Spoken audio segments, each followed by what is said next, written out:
All right, folks, we have a great guest, a great author, and a book that it has really touched me already. It's called A Diary of a Fat Girl: How I Lost 40 Pounds, Overcame Binge Eating Disorder, and Learned to Love Myself After Weight Loss Surgery. Professor Lisa Sargese spending time with us on learning about her story and her life journey. Lisa, thank you so much for your time and sharing this book, man. Oh, man. It's definitely been a page turner for me. Just a few pages in, I've got notes everywhere and all that kind of stuff. So before we get too much into that, talk a little bit about yourself, where you grew up, kind of how you got through your education part of life and that kind of stuff. Okay, well, I'm from Clifton, New Jersey, which is a suburb of New York City.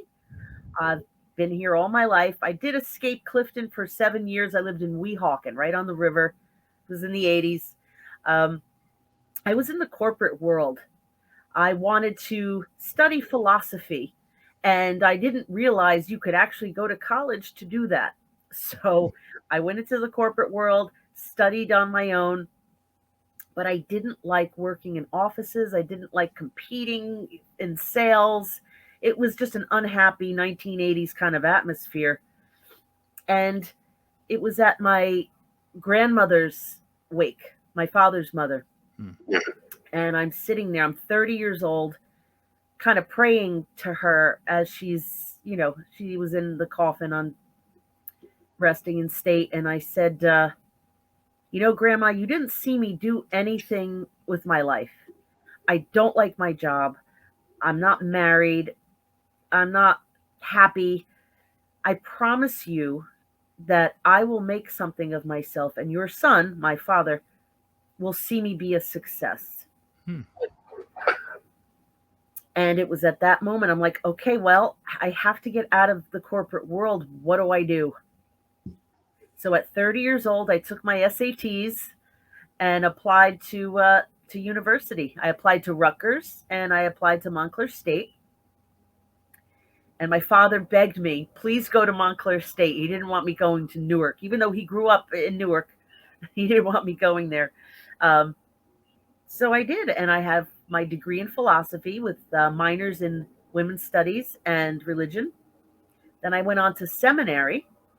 Now it's an interesting degree. I not to be a minister, even though others were studying for the ministry. I wanted to Sure. study religion, theology, with believers.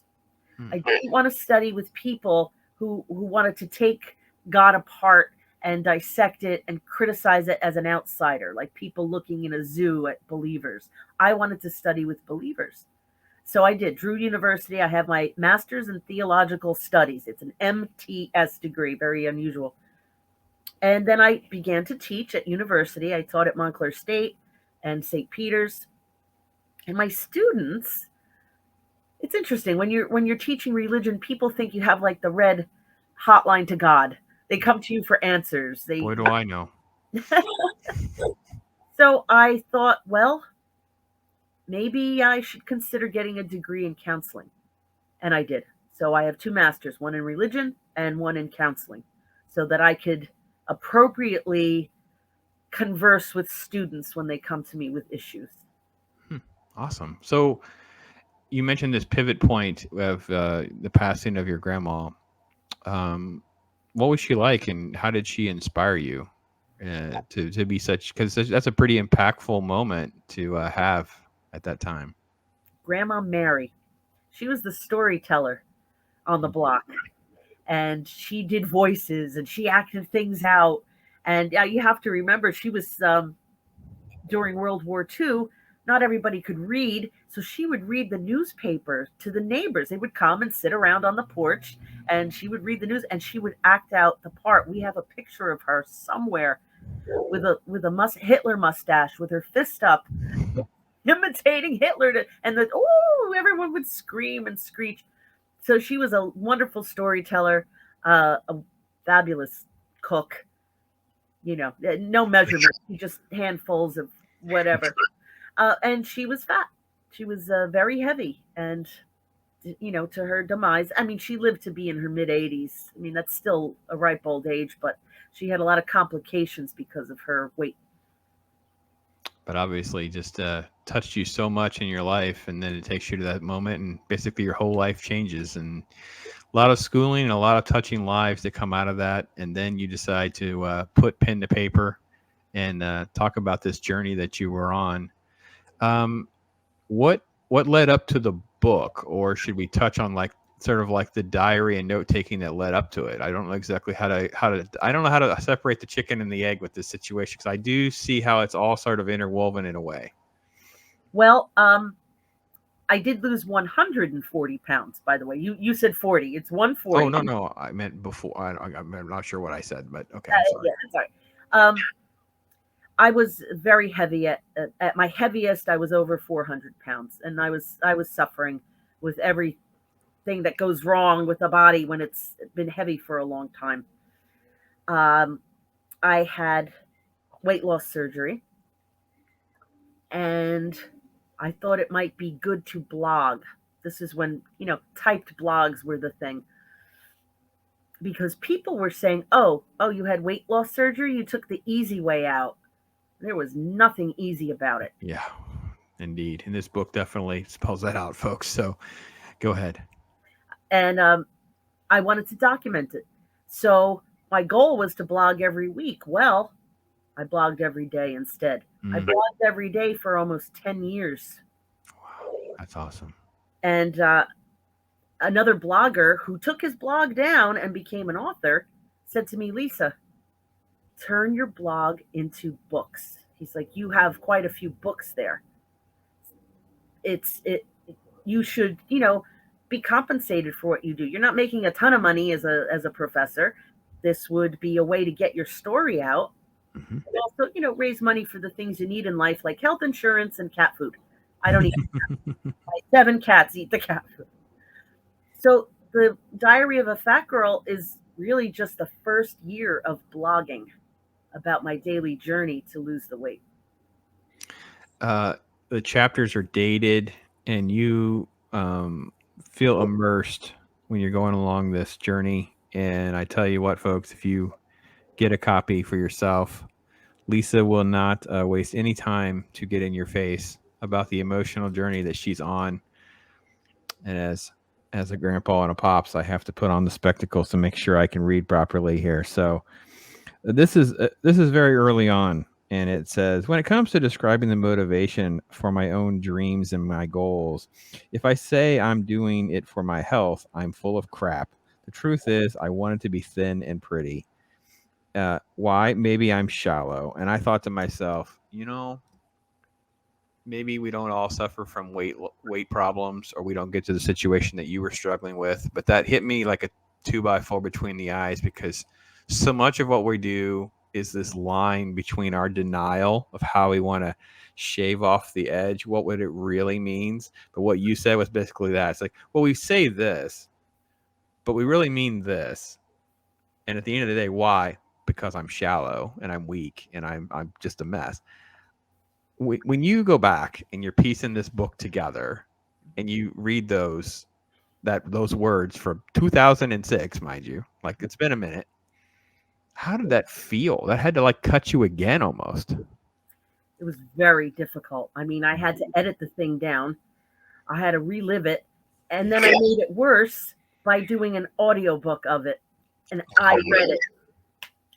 And my producer had to stop quite a few times because I would cry, remembering and having to read it with feeling and having to relive it was very difficult. Like, I overcame it in real time, but it doesn't change that I lived through it, and that's part of me.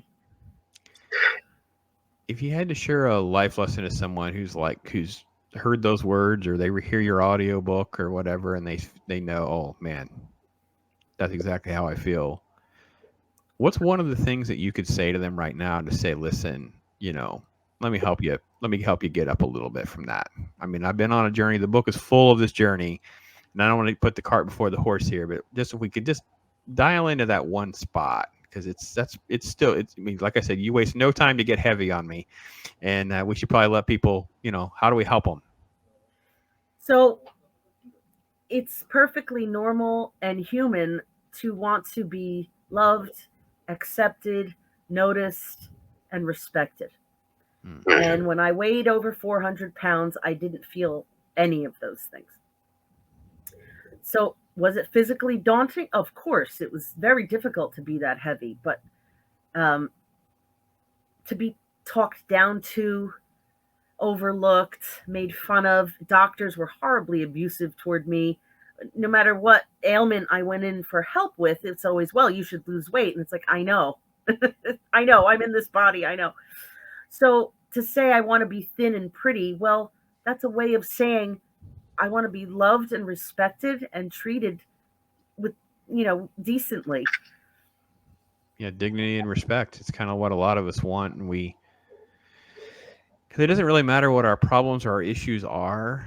I think it still comes down to that, right? We're just as humans, whether you're a believer in biological evolution, you think we're pack animals, we need to be, accepted into the tribe and the pack, or if you're more of a faith person and you're in denial, or you're off the track of maybe God's purpose, and we slide into, I don't think you shy away from it. It's probably in your book. I may not have highlighted the word, but gluttony, right? And then whether it's our greed and our wrath. I know for me personally, I had to really face, like, I don't want to say financial, like horrible decisions that I have made in the past, but it was like I hadn't been as good of a steward as I needed to. And what really hit me, because I kind of recommitted my life and to my wife about being a good steward of things and trying to make some massive improvements in our long-term financial plans, because I realized I represent her. And I think that, when you wrote that and you were talking about, I want to be thin and pretty, it's such a reflection of everyone around you as well. And you want to figure out how to influence their lives and be a positive role model. It's what we all want to do. We all want to be able to do that. Talk a little bit about, now that you've come out of that a lot, like, you look back at those words, like, I just wanted to be thin and pretty, and am I shallow? Maybe, but reality was, this is what was really going on. Now that you look back, kind of how you feel about it. Like, what's the light at the end of the tunnel feel like? What I don't touch on, I don't think enough in my book. I don't remember if I discussed enough my relationship with God. Without my faith, I would be dead. Yeah. I am working on my second book, by the way, because I have 10 years of blogging. I collapsed and I was in a wheelchair for 2 years. Wow. The new book's called From Wheelchair to Warrior. I still haven't finished with, editing it down. But that, I focus a lot more on how God guided me. I was lost. I had no idea why I could no longer walk. I had no health insurance. I'm still a part-time professor. I'm not full-time anywhere. I just teach at a few colleges. So it adds up to full-time, but with no health insurance, what was going on? Why couldn't I walk? Now, I had a nice little electric wheelchair, but I didn't want to stay in it.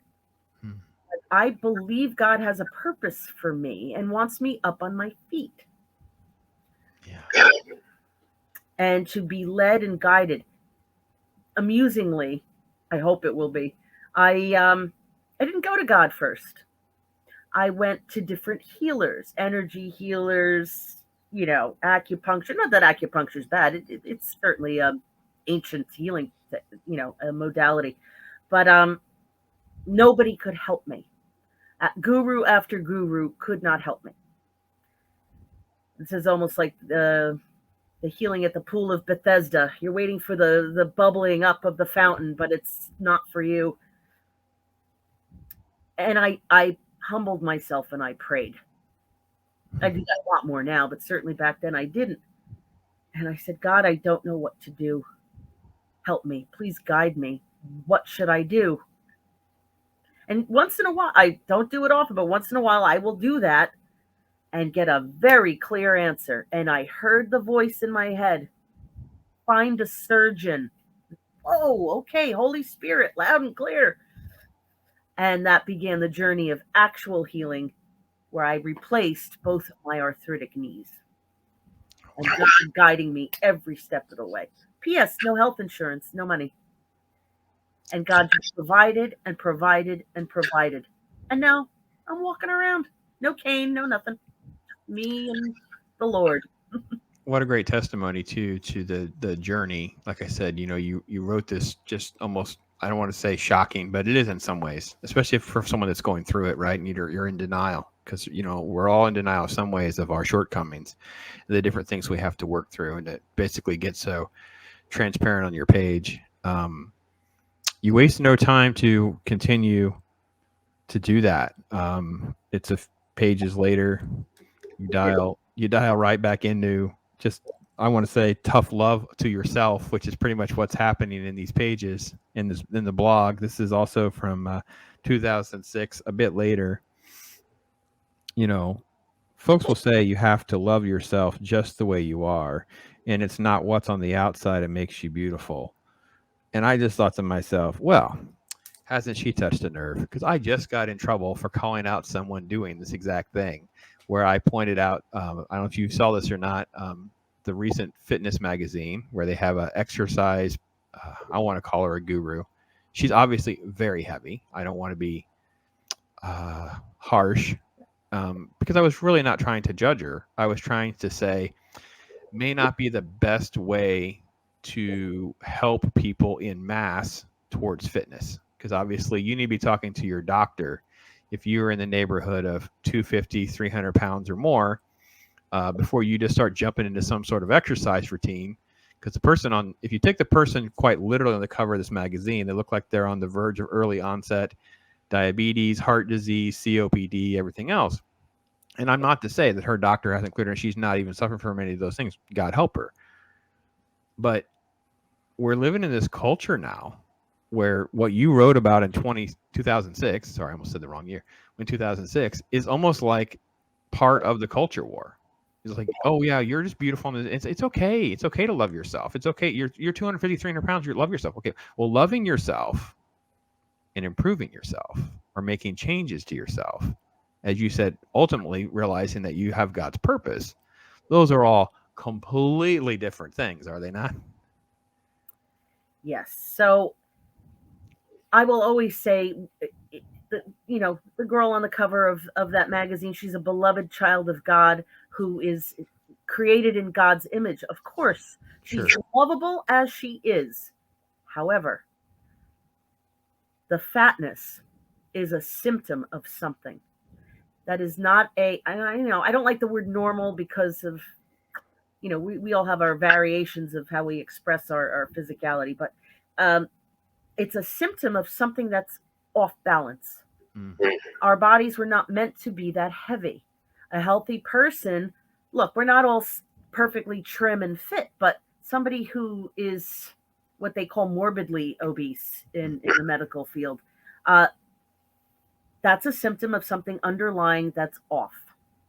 And if we just say, well, you're perfect just the way you are, well, spiritually, I mean, your soul, you're a beloved child of God and perfect and lovable in every way. But physically, you can't possibly tell me that that's the healthiest expression of your body. It's not. We're meant to be a lot more fit. We're meant to move. We're meant to get into the sun. We're meant to eat far fewer processed foods. Eating, we eat recreationally. In the book, I talk about I had a severe binge eating disorder. So I wasn't even enjoying the food. It was just my drug of choice to numb myself. That's not healthy. What was the imbalance? Depression, anxiety, everything that needed to be healed under that. Nobody maintains a 250 to 300 pound frame and is at ease with themselves. I have to challenge that thinking. I used to be, fat acceptance, fat positivity.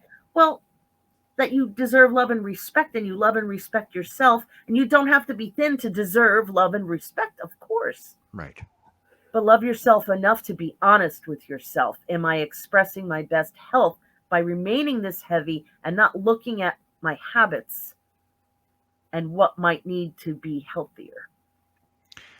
You mentioned your prayer previously, so this kind of may be the same answer, but if it's not, elaborate a little bit on what changed then. When was it that you said, all right, I am pretty on the inside, like I am beautiful. I know I have this physical situation that I'm in, that I put myself in.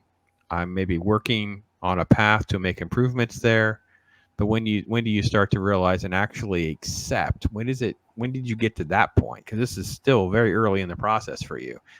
It seems like there's still quite a long journey that we're on. So it's like, when did you get to that point where you kind of said, yeah, I get that now. I get the differences.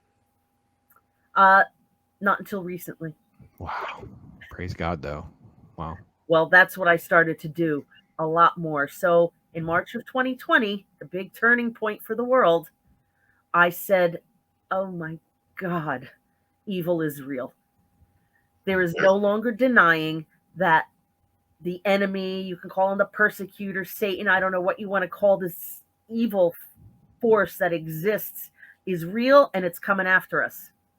And I ran like a screaming child into the arms of God, crying, I'm so sorry. Why did I think I could do this life without you?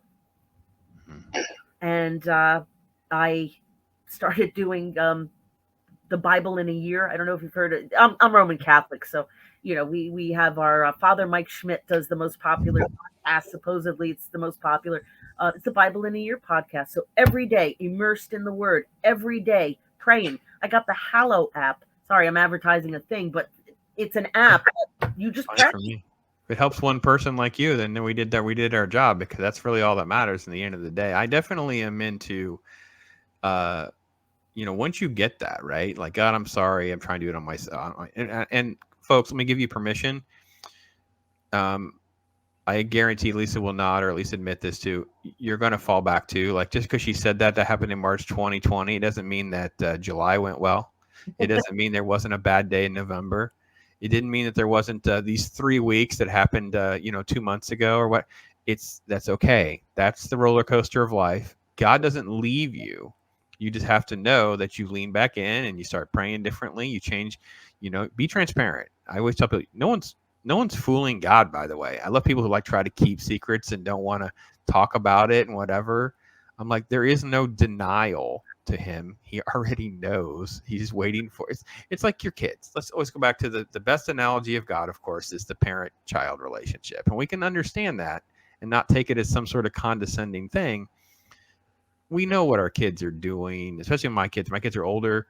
My wife and I were just discussing, they have families, a couple of, some are married, some are doing this. And it's like, you kind of go through these evaluations and you start to think to yourself, oh, I can see this one's doing that. We can talk to them about that. We can't talk to them about this. They repel from that conversation. God's sitting there and he kind of has this whole big thing just standing there waiting. And I know for you, that's part of it, right? You acknowledge that there's this date and this moment where it clicks.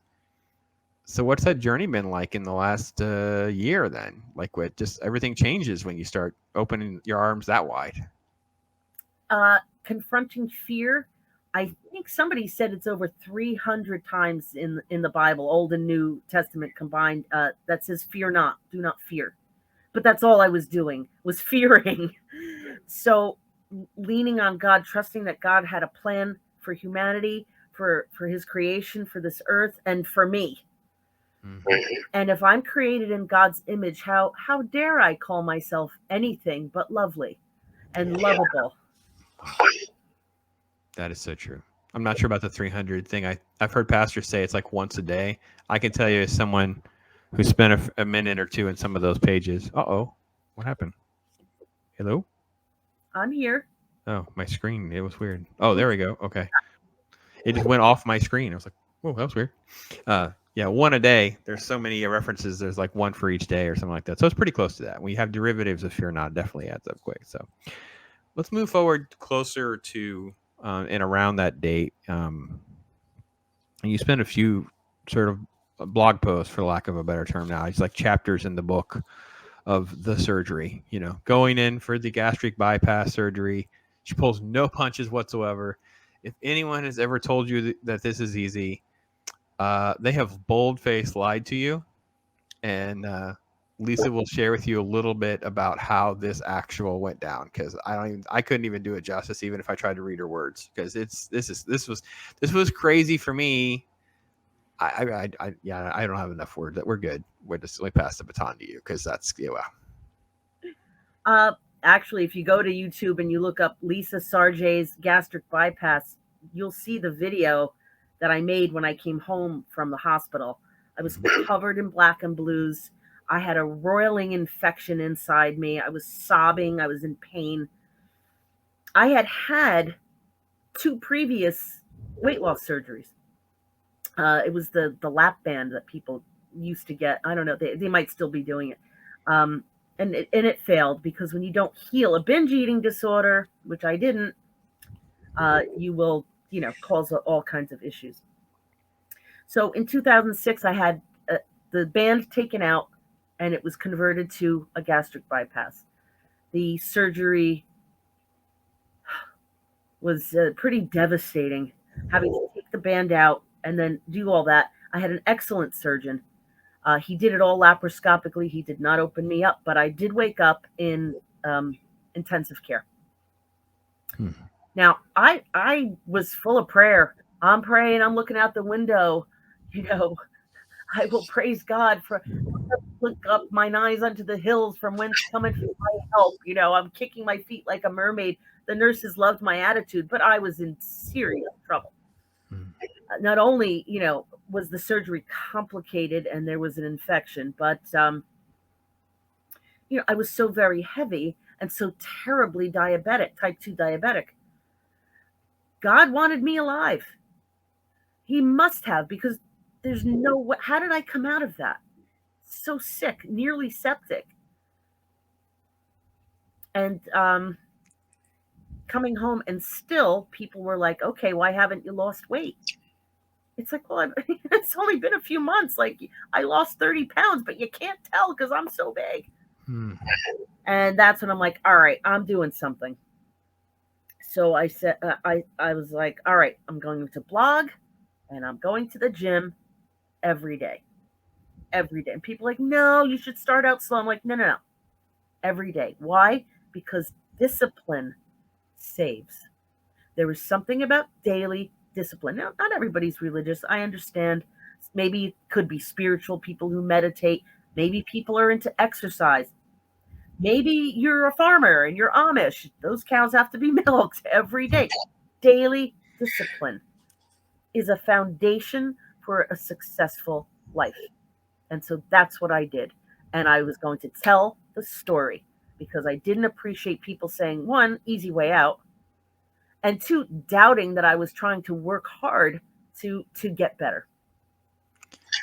So you had the procedure. You were approximately 400 pounds when you started. You come home, so you're in the 370 range or that sort of thing. So how was your journey for the next few months after that? Because that's still a lot to go through, trying to lug, no offense, but 350 plus pounds to the gym. You're trying to walk. You're trying to it's an exasperating process, and trying to encourage. I don't know what your support network is around you, but just trying to encourage yourself. Is I think, again, if you're not religious or not, it doesn't matter. There are sociology studies that talk about it takes 45 days of doing something in a row to get it to the habit form. So just trying to get through that every single day. It's Sunday morning. It's I missed it in the morning. I got to get here at this time or that time, whatever it is. It's rough to get that ingrained in us. Humans like to quit. Oh, yeah. Quitting was definitely something I wanted to do every day. I did not want to be at the gym. But because I was doing it publicly, I felt accountable to my readers. I felt accountable, to my audience. I was deeply depressed because what they don't tell you, because nobody really, people say, oh, well, I just have a hard time dieting. Dieting doesn't work. I was a compulsive overeater, a binge eater. That was my drug of choice. And now it was physically impossible to participate in my drug of choice. And boy, the depression hit so hard. Where was my relief? Where was the pleasure? Where was anything I used to rely on to check out of life and stop feeling the emotional pain I was in? It was gone, and it's just now me. So it was a little bit of, where you switch addictions, even though blogging every day and going to the gym every day, it was healthy. Like I switched up for a healthier life path, but it was still trying to run away from feeling every day. Yeah, I think I heard that in the Jordan Peterson / Chris Williamson circles of motivation, and it's like, it's okay to start with a healthy addiction to replace the unhealthy one. Like, it's okay to at least try to move towards a moderation in some different things, and if you can just get addicted to 10 to 15 minutes of exercise versus none and eating a bucket of ice cream, it's probably going to turn out better for you. You know what I mean? It's like little things. So yeah, that's yeah, but still 300 plus pounds every day. What was your weight like? Again, I don't have this chronicled and all printed out to know for sure. What's like a month outlook like? What's like 6 months outlook like? So the first 120 pounds came off in the first year. Okay. So divided by 12. So it's like 10 pounds a month, approximately, on the average. And I was weighing myself every day, looking for that dopamine hit of I went down, right? I went down, right? Then the next year, only 20 pounds came off in an entire year. The next year, the weight started coming back. Why? I had not healed the reasons that I was doing any of it. The overeating, the exercising, nothing. And so the weight started to come back. My knees gave out. I'm in a wheelchair now. I'm like, okay, God, you're not done with me. You're still teaching me. Now what? What a journey. What do you say to that person? Like, how do you what would you say to that person they've gone through that, right? The pandemic is a great example of this, right? Folks just gained a ton of weight during the pandemic. Some folks were locked in their homes for god awful times. So this is probably a huge thing for some folks that had made strides in their life, lost some weight, maybe gained some back, maybe not a lot. But how do you tell them to get back on the wagon? How do you tell them to get in that? What is your advice there? I would say stop watching so much news because it's upsetting and it makes you reach for comfort, and people reach for whatever's pleasurable for comfort, right? Please go outside and get some fresh air and sun, uncover your face and breathe and go outside. But that's easier said than done for people. But if the pandemic made you focus on avoiding this thing that was going to get you, it was for your health, right? Well, what is the proactive thing then that you're doing for your health? Avoiding, germs, avoiding people, avoiding whatever. Okay, great. But what's the positive thing you're doing? What have you been doing to comfort yourself? Oh, the news, and eating. Try to get back your passion for something else. That's really, really good. Like, think of it as a healthy choice. Like, you did make some healthy choices. It doesn't matter who agrees or disagrees with you about your decision to, let's say, self-isolate. Maybe, you continue to wear your mask and limit different activities, but it doesn't mean you need to abandon other positive, healthy decisions that you were maybe already making. So yeah, you may have gained some weight back, or maybe you've really regressed, but it doesn't mean that you have to abandon the things that you were committed to before. How do you tap into that again is really the question that you should ask for yourself. And for you just got to that place. You're like, oh man, I'm on this roller coaster. It's been 2 years out. I feel like I'm back at zero. Haven't fixed the problem. Is it more, because we're still years away from this sort of God surrender moment that you told me about earlier. So, spoiler alert on the book a little bit. Like, what's the next couple of years look like? Like, how does that go? Therapy. Yeah. Now, therapy is expensive, and I certainly don't expect everyone to be able to afford it. I couldn't. So what do you do instead? How do you get therapy for free? Well, one way to do it is with 12-step programs. And if it's not you who has the addiction, Al-Anon is for people who have been around addicts or around abuse. So that's one avenue. I'm big on self-study. So I did a lot of reading. I did a lot of watching YouTube. I found the right experts to help me. And it was about emotional healing, not running away from the things that hurt so much,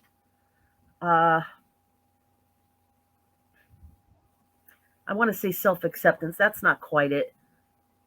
Self actual, like there's got to be a reality check. Like you have to have some sort of reality check, Yeah. and then you can sort of like assess where do I need to level up? Like where do I need to make some improvements? And then you're talking about finding experts, finding outlets. YouTube has changed everything. It's changed the game because now you have access to doctors who are all over the world doing videos, and some of them are on like all the time.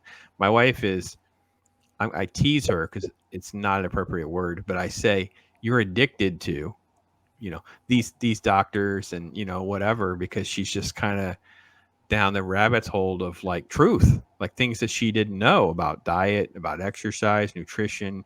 During the pandemic, we moved away. We got out of the city, so I come to the city to work a day job, but we have like a 32-acre farm in the middle of nowhere, and she's now able to raise animals in a healthy way. And you joked about the farmer every morning. That's my wife. There's a strict alarm at 7 a.m. to deal with the animals. And now, of course, we had goats, and now she's milking the goat every day, twice a day.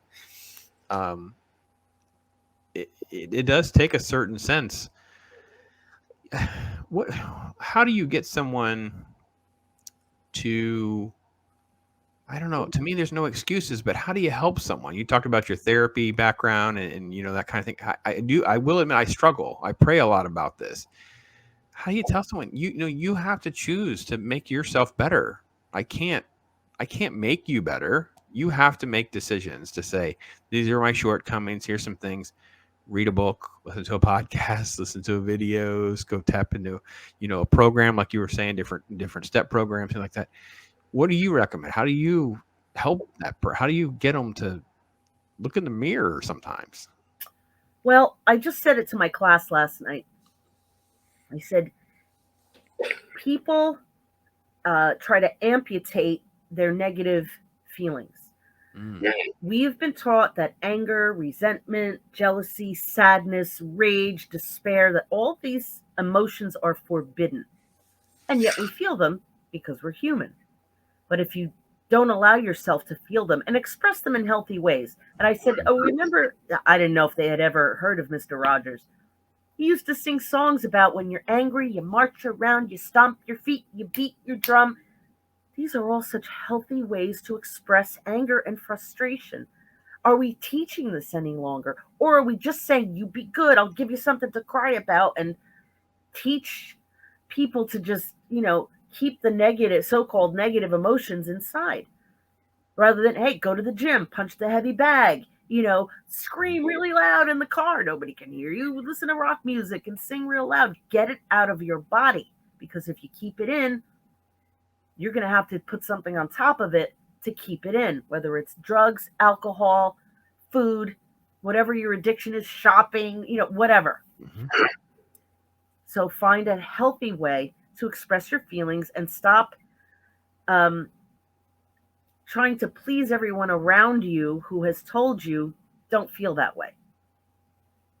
Feel your feelings. Express them in safe ways. Being around the young people as much as you are, I'm stereotype. I don't mind. There's probably someone my age is there. Good for them. What's one of the feelings that that they've confessed in you that they're having a hard time with? And then it just seems I think generationally things have changed, and certain problems are more epidemic to a generation than others. And now with this pandemic bomb that's kind of thrown everything out of whack, a lot of folks and young people are kind of isolated. And it's like, what's some of the emotions do you think that they're really struggling with that maybe my generation or others aren't aware of? They suffer terrible anxiety, terrible social anxiety. For instance, I had a girl in class. He was sitting by the window. She got up. I allow them to go in and out of the room to use the restroom. I'm not going to make them raise their hand. This is college. And she was gone the rest of the class, and I was a little worried. And when I peeked in the hall looking for her, there she was. And she says, oh, I didn't want to come back into the room and interrupt you. And I didn't want everybody looking at me, so I just listened to the rest of the lecture from the hall. I said, okay, well, what we're going to do tomorrow is I'm going to reserve with my purse. I'm going to put my purse on the seat that's right by the door, and that's where you're going to sit. So you never have to worry about walking across the room. And she said, "Oh, I never even thought of that." That's just one example, but anxiety. That's a great example. That is a great example, because who wants to do that, right? When we go to the movie theaters, my wife, she likes to sit in the back. She doesn't want people kicking her seat. She also doesn't want us to be a burden to someone else. And I, as a 50-plus-year-old male, needs to go to the bathroom pretty much in every movie. I see a lot of movies, so me sitting in the middle of the auditorium and having to climb over other humans is rude and obnoxious. So we have special seats that we usually sit in. It took a minute to click, because as the nerd, I have my special, Sheldon Cooper. I want to be in this great spot. This is the best spot to sit in the movie. And like, I'm climbing over people. It's like, she's like, okay, enough of this nonsense. And by the way, those people were kicking my seat. And I said, okay, I see. And we have to make some changes. So it's normal to evaluate those things. And this poor girl like bottled all that up. It's really fascinating that, I don't know, maybe it's just they're not told what you told them. Maybe they're not just like told, hey, listen, it's okay to come up with a solution. Because she said, I never thought of that. That's fascinating. Yeah, they are struggling. They did not do well with that homeschool, doing the Zoom classes. My colleagues, I guess because they were doing it on Zoom, felt the need to load them up with more work than usual to make up for being in the classroom. And these kids are collapsing under the burden of too much work. And my colleagues don't seem to understand. They don't need college. College is falling apart. But they're going back to trade schools. Well, praise God, because Lord knows that's where we need many of them. I have 5 children and went into it of, you have to have a plan. I don't really care what that plan is. We're as parents, at some point we transition from, just being literally your physical caregiver to your coach and your mentors and whatever to help you develop that plan. I've got some that were never going to be on a college track. I have one that was going to be on an art track. We definitely bumped heads over some of that. It's like, what does life look like on the other side of that? I have one that the only way she was going to achieve her goal was to go to college. But even within the same home, same parents, the whole nine, none of them are similar in that plan development, what their interest would be. It's fascinating that we still try to do a lot of round pegs and square holes, or vice versa.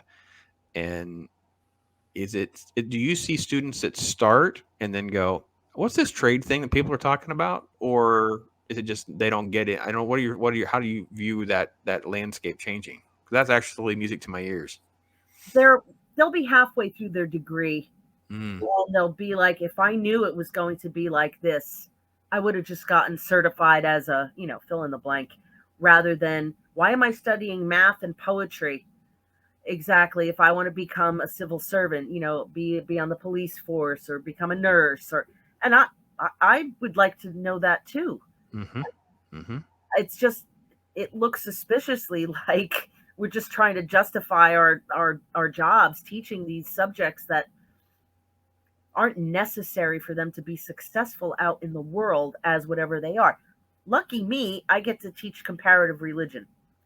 That will matter, because when you're dealing with people, you have to understand different cultures. You have to understand why a woman is veiled and doesn't want to be in a room with a door shut with a male doctor or whatever. So at least I feel like, well, especially for spiritual reasons, but they certainly don't need that to become a lawyer or whatever it is they want to be.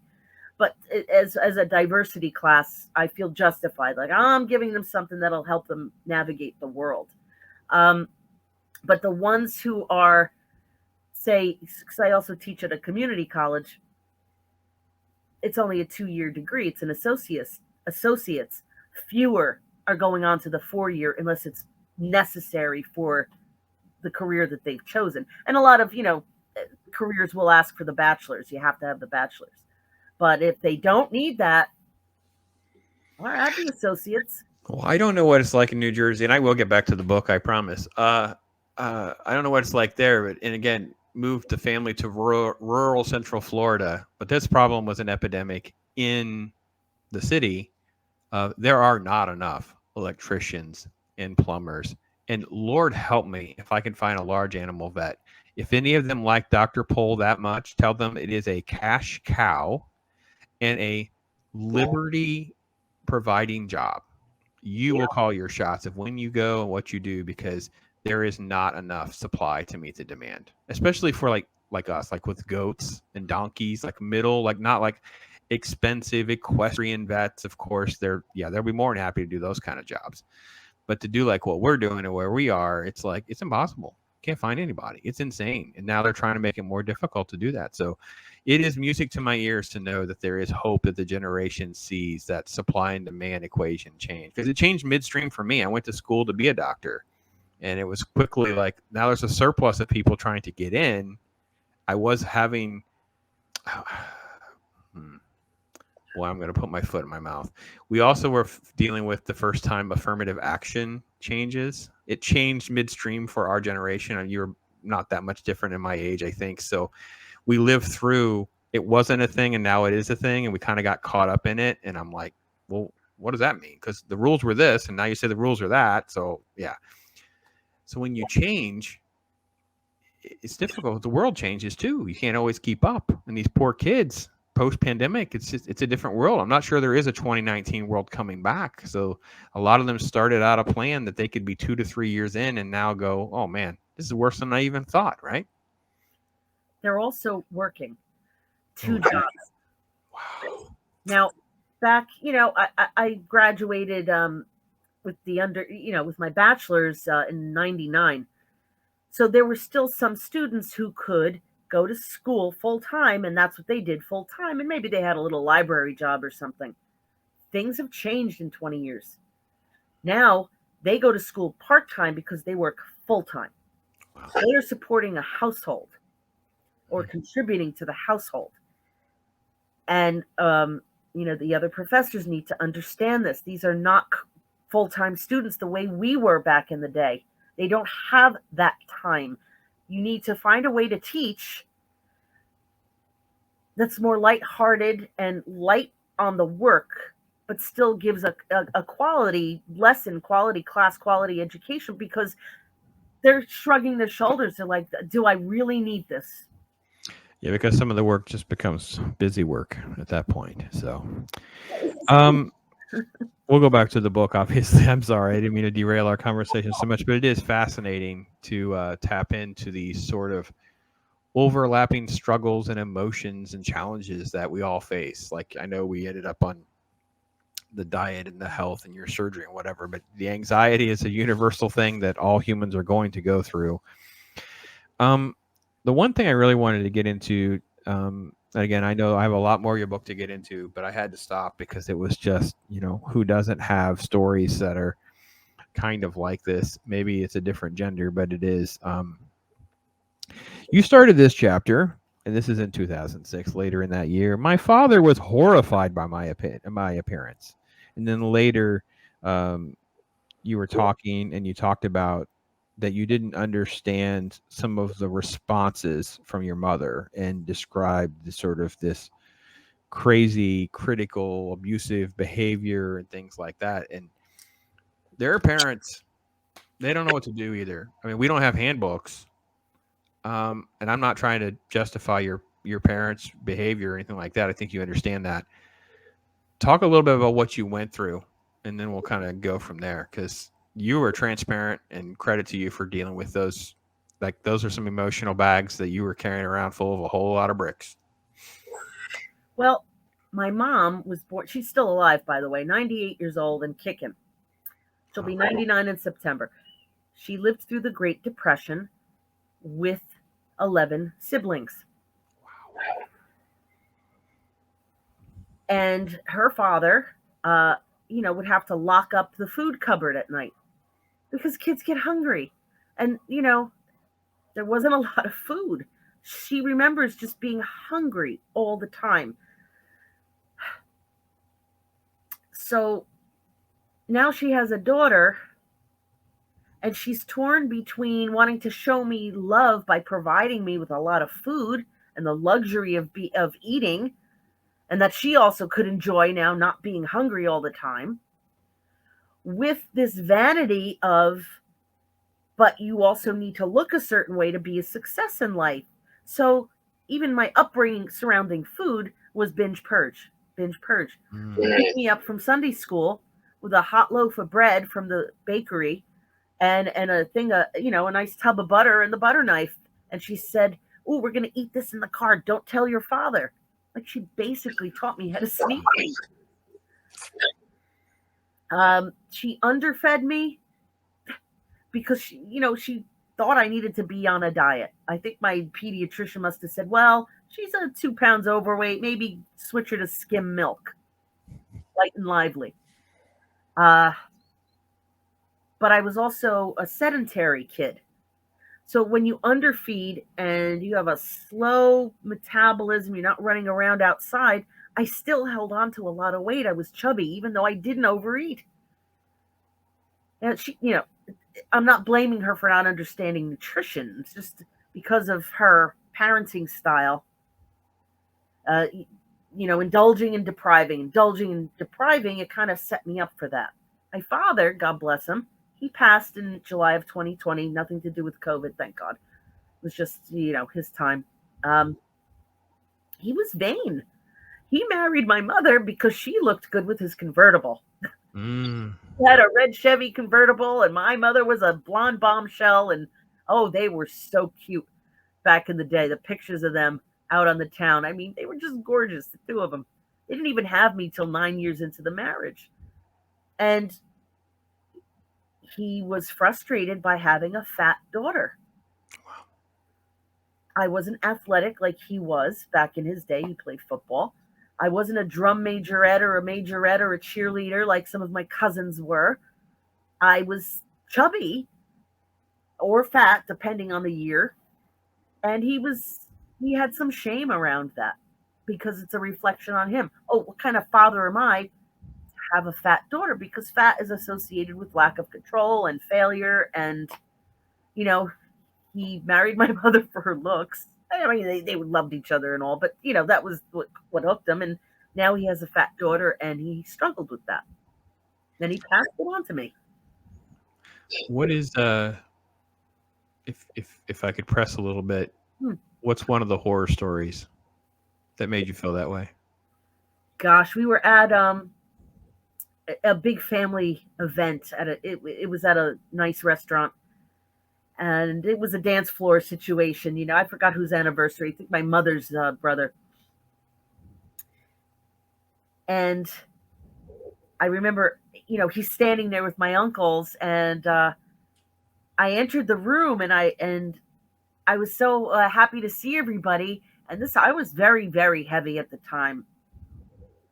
Maybe 250, I guess. Big. And I couldn't keep up with buying clothes that fit. So I guess my clothes were snug, which just exaggerated how big I was. And as I walked toward him, the look of shame and anger and feeling maybe like he had to make an excuse for me, I don't know. But the look on his face, the disapproval, destroyed me. Wow. Does it feel good to talk about that? To at least say it out loud and say, this is what happened? At least you can acknowledge that it's there, and now we can kind of move. This is one of my things with prayer. It's I know there's a lot of benefit to having college-educated counselors and psychiatrists. Because I'm just a guy. It's got a piece of paper. It's all right, well, talk to me. It's because I'd encourage you, and again, I'm not trying to talk to you. I'm talking to the audience as well. If you share this sort of experience, because we all do in some sort of way, it makes me pray different, and I try to encourage folks to pray differently through that. So for me, I was the skinny kid. I'm actually I'm the complete opposite, and I was insecure because I grew super fast, super early, which is basically 5'9" in fourth grade, tall beanpole kid. Everybody thought, because I came from like a family in Indiana, had some basketball on their side. So, oh, he's going to be huge, whatever. And the doctors said so. The doctors were like, oh, yeah, he's going to be like 6'6", and what. Everyone's all excited, right? And of course, then I got to 7th or 8th grade. I just stopped growing. Didn't grow for like the next 4 years. I only grew like 2 inches or something. It was just this crazy thing. There's a lot of shame about being the skinny kid, the little tiny kid, no muscles. I could work out, I could exercise, I could get stronger and lift more in a weight room, and I would still look just like I do now. I have like these little skinny arms. It doesn't matter what I do. I don't know what to do. I can only do so much. But I had to own that. You know what I mean? I had to own that. And I will admit, I still struggle to this day, like little things here and there. And I'm like, I know that's just the negative spiritual warfare, just trying to poison your mind and let you get obsessed with that sort of nonsense and distract you. Because what's in the past, I can't unwrite. It's already done. All I can deal with is going forward. But does it help you to know, like, all right, this is a page in my book, and I can now tell this story, and hopefully someone can learn from it. Does that help you to know that? Can you get that? Because I don't know that you do. I see your face. You're kind of struggling with the fact that that's a tough one to own, isn't it? It is for me. I'm being honest with you. I'm just like, it's tough for me to talk about it that way. I think it's tough for you too, right? It's hard. It is. So what therapy will do is say, well, how did you feel? And to be able to express, because you don't feel about it. You just have, you want to hide from how you feel about it. So say I felt very sad. I felt abandoned. I felt angry. I felt, despondent, to talk about how did I feel when it happened. But that's only halfway. See, therapy and counseling and all that can only get you halfway. So saying how I felt, yes, it's a relief. And having someone say, it's okay to be angry at someone you love. It doesn't mean you don't love them. If you're angry at your father because that happened, it's okay. That it's not predominantly how you feel about him. You still love him, but you felt angry about that. And to give yourself permission to feel, that is very healing. But it's only halfway. Because the next step is what they won't teach you in therapy because they can't. Well, maybe some therapists. I shouldn't say that. I don't want to generalize, but forgiveness. We happen to be Christian, you and I, and we understand the power, the radical power of forgiveness. And it's not to say, I'm no longer angry about it. I'll be angry or sad if I think about it. But to look at my father and have compassion for him. How was he raised? Who was he as a man? He doesn't have the emotional intelligence or experiences that I've had. He never even understood that I had a degree in philosophy. He couldn't say the word philosophy. He thought it was psychology until finally I got a degree in psychology. I'm like, yes, Daddy, I have a degree in psychology. Why would I expect him to feel about that situation of appearance and whatever with his life path, with his life experiences? That's who he was. And I did tell him that. Like, Daddy, when you did that, that made me feel really bad. And he apologized. I am so sorry. I think I even have it in writing. He wrote it in a card. I am so sorry if I ever made you feel less than. I am so proud of you, and I love you, and I never want you to feel that way. Well, God bless. That is so powerful that, the Bible teaches about it so much, and so many times, you're always praying upward. You're praying to God for forgiveness and him to forgive you and all of that. We are always going to have that sort of challenge because we're such a broken being. But just to forgive and let go. I remember I called some girl in high school. She was like a neighbor. I was a freshman, flirty, blah, blah, blah. And I was just a jerk. I was just not a good human being. And then I remember I messaged her through Facebook and just kind of apologized. And her response was, "Are you dying?" I'm like, no. And it was just like, look, I just want to clear the air. Like, look, I can own the fact that I was a jerk. I can own the fact that I wasn't being a good human to you, right? It's okay to kind of clear the ledger. I hate that phrase, actually. I shouldn't even say it, but it's sort of that way. But I wanted to go through this emotional journey with you because I feel like it's it's okay for us to say, yeah, I still feel pretty uncomfortable even talking about it or going there and thinking about it, whatever. But I also know there's like a part 2 to that story. It's like you said, the healing part, and a lot of times we don't get to the how to actually not just put a band-aid on it, how to just move on, just go okay, and then you kind of own it. Like it's like almost like the first paragraph of the story, and then there's the ending of the story. It's like seeing the movie. It's like, okay, well, yeah, this is a really hard movie to sit through. It's rough for me. But then there's this ending, and it's like, okay. And you have this great ending with your dad and an apology, and that's beautiful. It's really beautiful. So this is a great book. And Lisa's done a lot of emotional pouring out on here. I will, I've kept her for over an hour already. I will stop right about there, and we will have her again. I am nowhere close to being done with her book to share with you this journey, and I'm thinking that you guys will find some value and relate to different things that we've already talked about, and then we will have more of that another time.